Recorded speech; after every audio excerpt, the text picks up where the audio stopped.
Hi guys, welcome back to another tutorial video. So in today's video, I'll show you how to fix Wi-Fi connected but no internet on iPhone. So if your iPhone shows it's connected to Wi-Fi but websites, apps or videos are not loading, just follow these simple fixes. First, turn on your airplane mode for a few seconds and then turn it back off again by tapping on the airplane icon in your control center.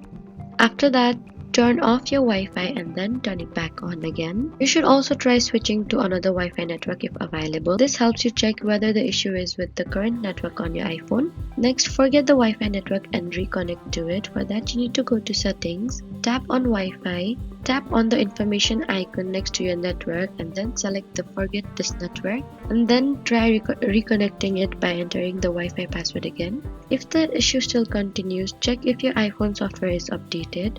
For that, you need to go to settings, tap on general, tap on software update and then install any updates available. If these fixes still don't help you, you can also try restarting your iPhone.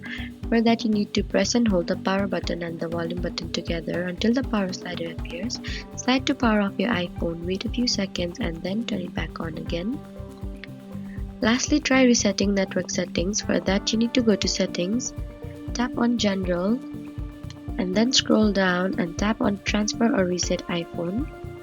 Then select reset and then tap on reset network settings. So those were some easy ways to fix Wi-Fi connected but no internet on iPhone. Don't forget to like, comment and subscribe for more helpful tutorials. Thank you for watching.